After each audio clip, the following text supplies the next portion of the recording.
अहमदाबाद में बुलडोजर जमकर गरजा, लेकिन बिहार में सम्राट सेना की बुलडोजर टीम के एक्शन को रोकने की कोशिश की गई। अतिक्रमणकारियों ने बुलडोजर को चुनौती दी। मुजफ्फरपुर में सड़क कब्जाने वाले लोगों ने बुलडोजर टीम पर हमला कर दिया। जिन्होंने बुलडोजर का रास्ता रोकने का दुस्साहस किया, उनका बचना नामुमकिन है। प्रशासन ने कह दिया है दोषियों को ढूंढकर उनका इलाज किया जाएगा।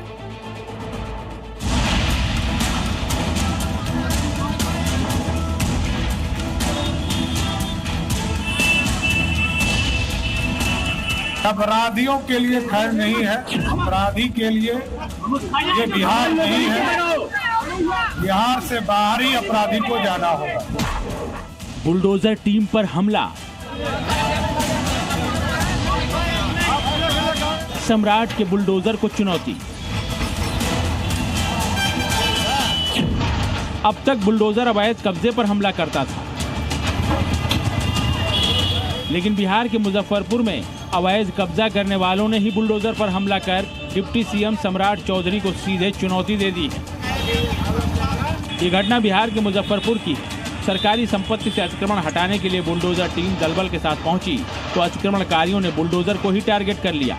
बुलडोजर के टायर की हवा निकाल दी, उसके शीशे तोड़ डाले, ड्राइवर को पीट डाला। ये मुजफ्फरपुर का मारीपुर का इलाका है, जहाँ पे भारी विरोध हुआ है क्योंकि जो अतिक्रमण खाली कराई जा रही थी, इसको लेकर लोगों ने यहाँ पे विरोध किया है। तो तस्वीर में साफ तौर पर देख रहे होंगे ये जेसीबी है और लोगों ने, आक्रोशित जो लोग थे वो इन्होंने जेसीबी का हवा खोल दिया। लॉ एंड ऑर्डर के दुश्मनों को लग रहा था कि हमला करने से बुलडोजर अपना मकसद भूल जाएगा और उनका अतिक्रमण बच जाएगा, लेकिन हुआ इसका उल्टा। मरम्मत के बाद बुलडोजर दोबारा यहाँ पहुँचा और इस बार ताकतवर होकर आया।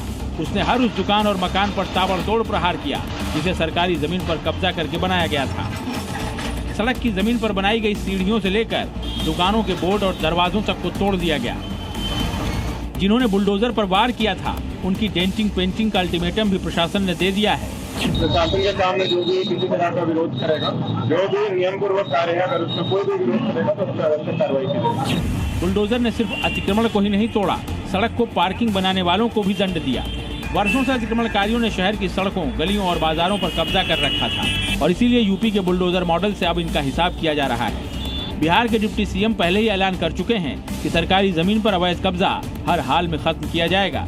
माफिया को आइडेंटिफाई करने का काम सरकार करेगी और जिन लोगों को भी माफिया आइडेंटिफाई होगा, वैसे लगभग 400 लोगों को आइडेंटिफाई किया है।